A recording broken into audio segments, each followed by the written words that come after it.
En fait, Evian n'a pas publié uniquement des excuses, ils ont clarifié le tweet initial. Mais après, sur la question de dire, parce que c'est ça le débat, c'est de dire qu'il y a des musulmans qui sont pas d'accord parce que le premier jour du Ramadan... Ils ont vu ça comme une provocation. Oui, moi je l'ai vu ce tweet, il m'a pas choqué, j'ai pas eu plus soif parce que j'ai vu ce tweet. J'ai pas plus souffert du Ramadan parce que Evian a posté ça. Et même quand on cherche les réactions à ce tweet, on ne trouve pas tant de réactions que ça. Et pourquoi Evian a pris peur? Et Evian, ils se sont excusés. C'est incroyable, Éric Nolot. Moi, je suis halluciné. Non, mais moi, j'ai cru que c'était un poisson d'avril. Hein. Vraiment, j'y ai pas cru. Et pourtant, c'est une vraie polémique. Non, Evian a commis une grosse erreur. Une seule grosse erreur, c'est de s'excuser. Ils n'avaient pas à s'excuser. Ils ont fait leur travail. Le boulot d'Evian, c'est de vendre de l'Evian sans se préoccuper du calendrier musulman, du calendrier chrétien, du calendrier bouddhiste et même du calendrier athée. Le problème, c'est que dans les détracteurs d'Evian, moi je pense que 99,9% des musulmans s'en foutent.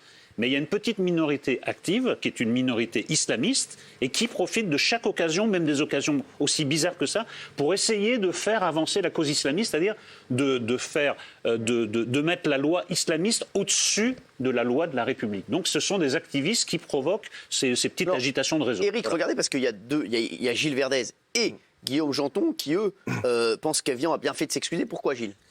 Ce qu'a fait Evian, c'est scandaleux. Moi, je vais vous dire... Le premier tweet? Le premier tweet. La communication d'Evian, pour moi, je vais employer un mot fort, c'est de l'islamophobie commerciale.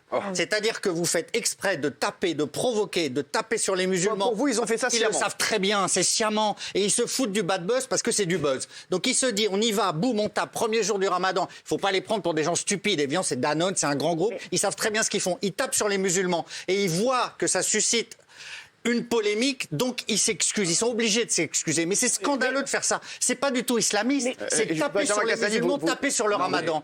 Vous tombez des nues. C'est dramatique ce que tu dis. C'est à cause de propos comme ça qu'on va une fois de plus créer une scission, encourager les... Non, oui. C'est pas moi, c'est Evian. Non, je crois pas du tout qu'il y a un mec chez Evian à la pub qui dit on va faire une pub pour boire 1 litre d'eau par jour parce que c'est le premier jour du Ramadan. C'est impossible. Mais vous rigolez. C'est impossible. Personne ne peut y croire. C'est impossible. Personne ne peut. Alors, Géraldine Maillet. Gilles Verdez, pardon, mais je trouve que t'es fou furieux quand tu dis ça. Et t'es vraiment un danger public. Excusez-moi, mais ça fait une polémique. Il y a pas que parce que ça fait une polémique. La génération aujourd'hui des offensés, des indignés qui tombent dans le sort de tourbillon comme ça à Victimaire, c'est dramatique. Donc juste, je vais te dire, sur France 5 à midi, on nous apprenait à faire une soupe de maïs. Provoque, islamophobie, ok. À 12h15, il y avait une pub pour la publicité, pour la compote de fruits. Est-ce que c'est de la provoque aujourd'hui sur M6? Mais ça n'a rien à voir avec ça. Arrêtez. Est-ce que vous répondez à ça, Gilles Verdez? Non, mais là, c'est de la publicité classique. Là, comme par hasard, Evian, ce jour-là, premier jour du Ramadan. Les réseaux sociaux. Vous avez déjà bu un litre, si vous avez déjà bu aujourd'hui, arrêtez, c'est volontaire. C'est très grave. C'est très grave ce que fait Verdez. Éric Nolot. Parce que d'abord, il se comporte en idiot utile de l'islamisme, qui est pas bon. Arrêtez. Non, mais ça, Éric, vous pouvez pas dire ça. Vous pouvez pas dire ça. Non, mais Éric, vous pouvez... Non, mais ne liez pas mon nom à islamiste. Alors, je voudrais dire un truc. Vous savez que Evian fait tous les jours des tweets sur le même principe. Je finis. Mais voilà, c'était une zone thermale. Il relève le tweet aujourd'hui, mais tous les jours, moi qui ai une maison à Evian, je peux vous dire que tous les jours... Ça, on a appris un truc. Tous les jours, une petite. Tous les jours, il y a des trucs sur les eaux thermales. Et allez, 20 ans, un an de CDI à la mi-côté.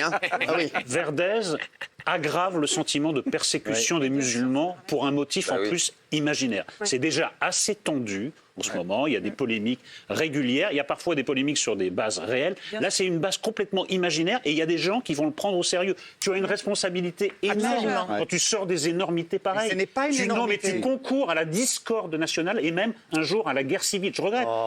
Ne raconte pas n'importe quoi. Essaye d'utiliser des arguments qu'on puisse croire. Là, je ne crois même pas ce que tu dis et je ne crois même pas que toi, tu crois ce que tu dis.